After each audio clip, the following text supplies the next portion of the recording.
सेवा जानते हो, सेवा शरीर पवित्र सेवा से ही होता है। कोई भी काम जब तक तुम सेवा तुम्हारे जीवन में नहीं, तुम कुछ भी नहीं कर सकते। चाहे माता पिता की सेवा, जनों की सेवा, प्राणी मात्र की, भगवान स्वयं जो ब्रह्म है, जो निर्गुण निराकार है, सगुण साकार बन करके इस धरा पर आकर के जगत के कल्याण के लिए। अभी आज हमने सुना लीला में कि अक्रूर जी महाराज भगवान के पास आए तो गौशाला में मिले महाराज, जहाँ गौएं बांधी जाती, जहाँ गौ सेवा में लगे हैं, क्योंकि गौ धन सबसे श्रेष्ठ धन कहा गया हमारी भारतीय संस्कृति में। लेकिन ये ठीक है कि आज कुछ ऐसी संकीर्णताएं आ गई जिसमें दोष आए कि हम दूध पी करके गाँव को छोड़ने लगे। लेकिन भगवान ने नंद बाबा को जब पूछा गया कि कौन से तप के कारण तुम्हारे यहाँ भगवान आए, तो बोले मैं तो कुछ नहीं करता, सिर्फ मैं गो पालन करता हूँ, गौ सेवा करता हूँ। और गौ सेवा का ये प्रभाव है जो परमात्मा आज मेरे घर में आए। तो खुद सावला लो, तुम कुछ भी ना करो, हृदय से सेवा करो, श्रद्धा से सेवा करो, तन पवित्र सेवा की, धन पवित्र कर दान।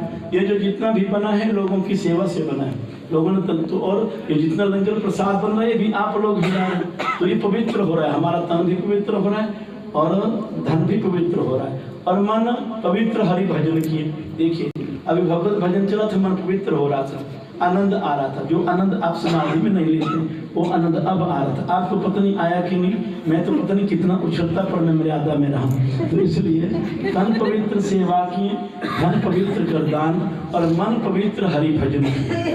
मन पवित्र गुरु की शरण में जाकर के उस शब्द से जुड़ करके ही हमारा मन पवित्र होते हैं। इसलिए आपका बहुत साधुवाद, आशीर्वाद, इसी प्रकार आपका भाव बना रहे।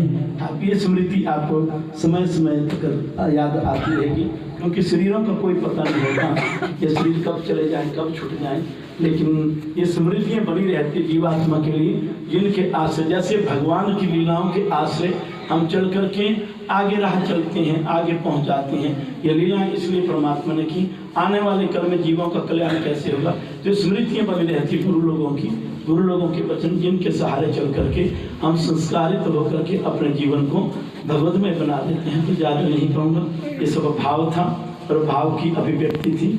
इसको कुछ ऐसे व्यवहार रूप में न समझ लेना, जैसे भगवान लीला करते हैं तो वहाँ प्रसन्न खड़े हुए, पर ये लीला नहीं, ये तो भगवान के संकीर्तन में एक भाव की अभिव्यक्ति थी। तो इसलिए ऐसी अभिव्यक्ति जीवन में सदा परमात्मा के आगे याद रखना। एक कौन हुए, बुल्ले शाह हुए ना, बुल्ले शाह हुए, उन्होंने गुरु को प्रसन्न करने के लिए जहाँ लोग मुजरा करते थे ना, मुजरा करते थे, गुरु रूठ गए तो गुरु को कैसे मनाऊं, तो इसलिए उन्होंने गुरु का पर मुजरा सुनते थे तो वो गए सीखने के लिए मुजरा, है ना। तो बुल्ले शाह मुजरा सीखने के लिए गए, और गुरु को रुझाने के लिए, गुरु को रुझाने के लिए उन्होंने गुरु के आगे नृत्य किया कि मेरा गुरु प्रसन्न हो। फिर पूछा, बोले तुम कौन हो, बोले मैं भुल्ला हूँ, भूल गया था ना, बोले भुल्ला नहीं तो बुल्ला है ना। बुल्ले शाह रबदा की पाना, इधरों पटना थे इधर लाना। परमात्मा का पाने के लिए कोई बड़ी बात नहीं है, यहाँ से मन को हटाओ और दूसरी तरफ लगा दो। जो संसार में लगा है परमात्मा, जैसे खेत